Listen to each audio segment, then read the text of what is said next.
Bonjour du jour, bonjour. Aujourd'hui, on se retrouve pour un petit souci sur une Audi A6, moteur 2,5 litres V6 TDI et problème de fuite d'huile au niveau de ce dernier. Donc, ce qu'on va faire, on va remplacer le turbo. Allez, c'est parti, mon kiki.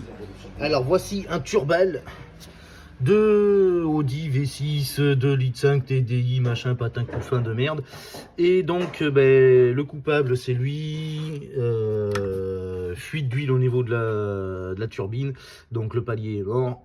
Et ça fout de l'huile partout. C'est parti.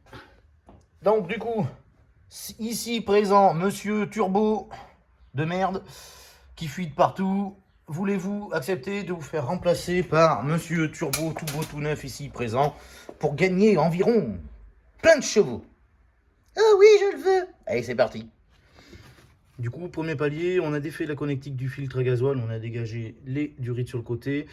Sur le turbo, le palier de graissage, donc avec la vis banjo.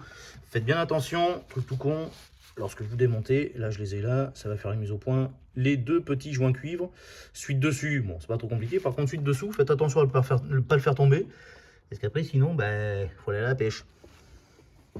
Allez, toujours l'évolution du truc.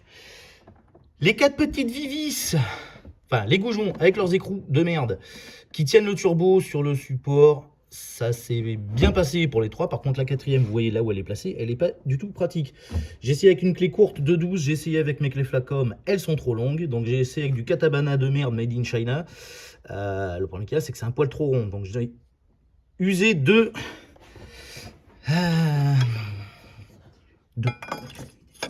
créativité, de mon petit côté malin. Donc j'ai pris appui derrière sur la cloche avec le pied de ma biche. Je suis venu en appui comme ça contre la clé. Bon, il n'y avait pas la vis banjo qui m'emmerdait. Donc le pied de biche en appui, la clé, ça fait un levier. Et avec mon copain, le marteau, toujours le meilleur ami du mécano, on vient taper là. Et ça a débloqué notre fameux écrou en tête hexagonale de 12. Allez, normalement, on est parti pour la suite des aventures. Je vous reprends un peu plus tard. Allez, petite séquence émotion. Je vous montre un petit peu la gueule de la bavure. Moi, ça me passe l'envie de baver, perso. Allez, je vous montre ça. Je retourne la caméra.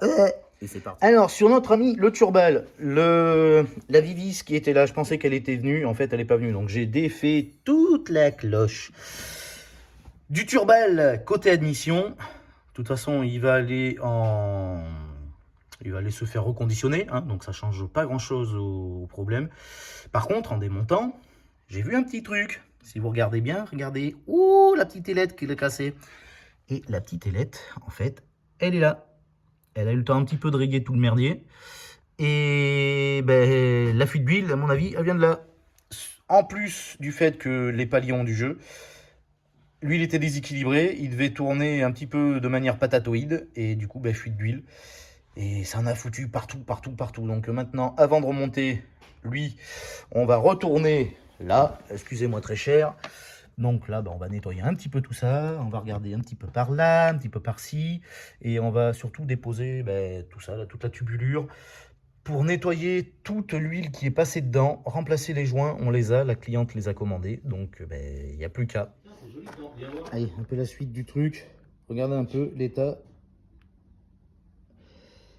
du circuit d'admission. C'est bourré, bon la calamine, on va dire que c'est un petit peu normal, mais c'est surtout bourré d'huile.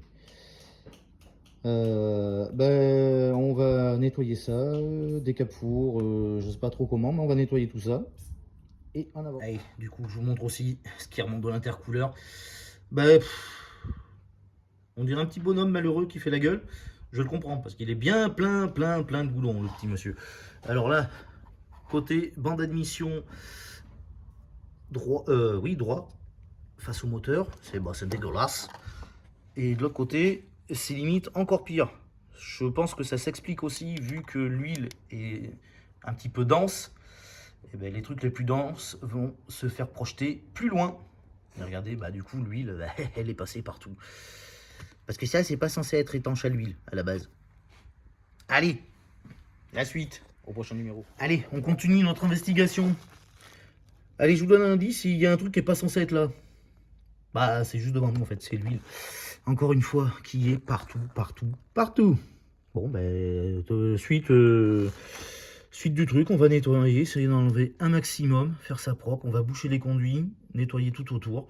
Et là, je pense sincèrement que la cliente a échappé de justesse à l'auto-emballement du moteur. Avec toute l'huile qu'il y avait dedans, on n'était pas loin de la correctionnelle. Oui. Allez, du coup, dernière petite précaution, on prend la seringue. Hop là, et on met de l'huile dedans. Bon, là, c'est un peu dégaulé sur le côté. Si vous pouvez, prenez une seringue avec la canule au milieu de la seringue, parce que la mienne, elle est sur le côté, c'est pas tip top. Mais j'ai déjà mis 3 seringues dedans, et le palier, comme ça, est déjà fluide. Allez, cette fois-ci, tout est remonté. On n'a pas de fuite apparent. Ça tourne relativement rond. Ah, comme un sous cylindre. Allez, encore une victoire de canard. C'est parti les petits loups.